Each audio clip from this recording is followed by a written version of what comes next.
Setelah hampir 24 jam diperiksa oleh penyidik, pemirsa KPK menahan mantan Menteri Pertanian Syahrul Yassin Limpo. Untuk mengetahui informasi terkini dari gedung KPK, kita terhubung langsung dengan reporter Arbida Dono Semito. Kita ke Arbida. Selamat malam, Bida. Apa dasar KPK menetapkan SYL dan dua orang lainnya sebagai tersangka dari Kementan?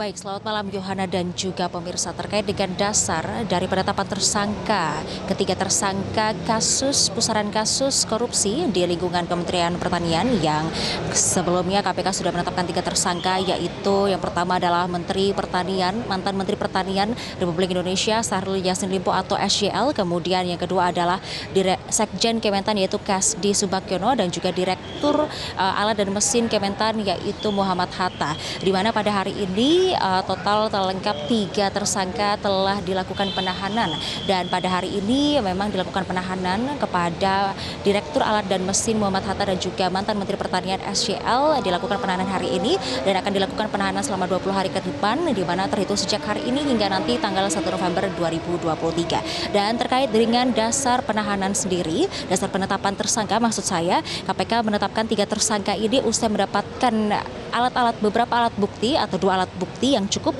untuk nantinya meningkatkan proses ini ke tahap penyidikan, di mana sebelumnya Syahrul Yassin Limpo atau SYL ini sudah diperiksa oleh tim penyidik KPK selama 1 kali 24 jam sejak hari kemarin, di mana hari ini juga telah dilakukan pemeriksaan kepada Muhammad Hatta yang akhirnya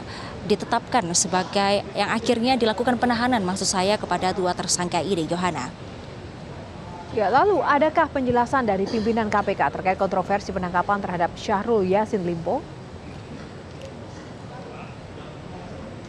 Baik, terkait dengan kontroversi dari pusaran kasus ini memang terdapat beberapa kontroversi, termasuk kontroversi penangkapan, di mana seharusnya Syahrul Yassin Limpo ini diperiksa pada hari ini, namun setelah sebelumnya dijadwalkan pada 11 Oktober dan ia berhalangan hadir dan dijadwalkan kembali di tanggal 13 Oktober 2023. Dengan catatan KPK sudah mengetahui penjadwalan baru tersebut, di mana SYL nanti akan diperiksa pada tanggal 13 Oktober 2023. Namun KPK menangkap SYL pada tanggal 12 Oktober 2023. Artinya kemarin pemirsa, di mana tadi di dalam konferensi pers juga ini PLT Deputi Bidang Penindakan dan Eksekusi KPK yaitu Asep Guntur menyebutkan bahwa penangkapan SYL di hari kemarin ini pada pukul 18.30 di apartemen di kawasan Jakarta Selatan ini dikarenakan ada kekhawatiran dari pihak KPK dan akhirnya menangkap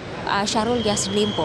Di mana kekhawatiran tersebut dijelaskan oleh Asep Guntur, yaitu ada beberapa seperti sebelumnya melihat pengalaman sebelumnya ini KPK khawatir jika SYL tidak hadir, di mana KPK juga menemukan beberapa bukti seperti komunikasi yang menunjukkan bahwa SYL menyebut tidak akan menghadiri pemanggilan KPK. Selain itu, juga KPK sebelumnya menyebutkan bahwa sebelumnya pihaknya menemukan beberapa bukti yang akan dihilangkan atau dirusak oleh pihak SYL.